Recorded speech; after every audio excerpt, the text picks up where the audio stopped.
My name is Shruti Podator. I'm an SCPD student working alone on this project, Adversarial Robustness with batch norm. I have trained classifiers, baseline CNN and ResNet with and without batch norm to study the adversarial attacks on them. I've considered two types of attacks, strong attacks, namely deep full CWL2, weak attacks, namely BIM, FGSM. After studying the attacks, I have explored adversarial training and adversarial detector defenses. Cypher 10 and MNIST datasets are used for this project. As you can see, deep fool and CWL2 use minimal perturbations to fool the network compared to BIM and FGSM. In adversarial robustness, I have noticed that mere addition of batch norm made the network robust to strong attacks like deep fool and CWL2.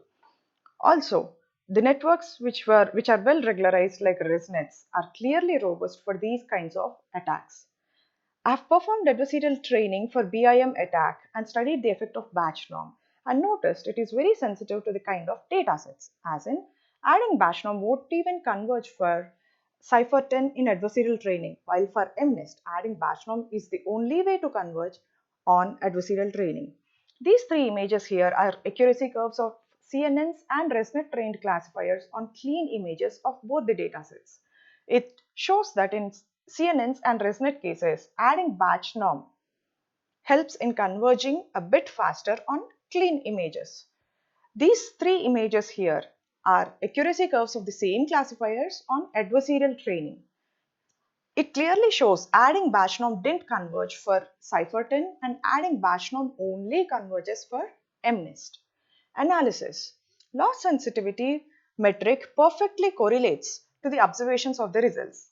It is a measure to quantify how much each training example is memorized. It measures the effect of each sample on the loss. It is said that higher the loss sensitivity, lesser the learning ability. Computed loss sensitivity is shown here, and it clearly indicates that networks which didn't converge had higher loss sensitivity. Results of the training.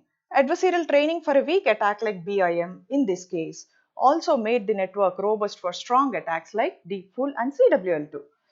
After experimenting with many architectures, I have narrowed down to an ensemble of base and adversarial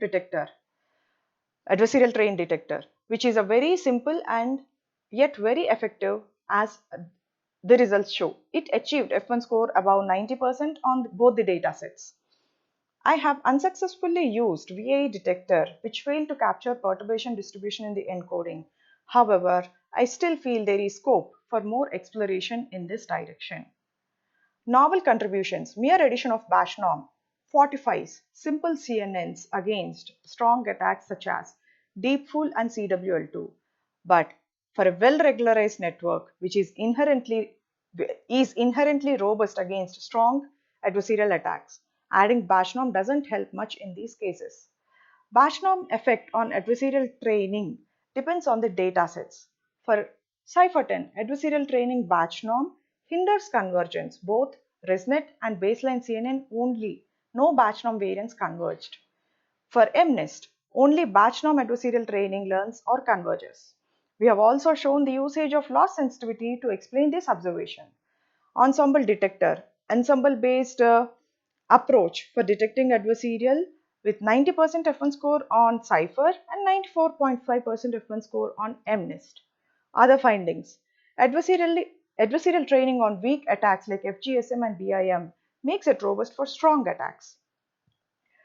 Ensemble based detector is a very simple and yet very effective approach, unlike complicated approaches direction taken in the literature. Thank you.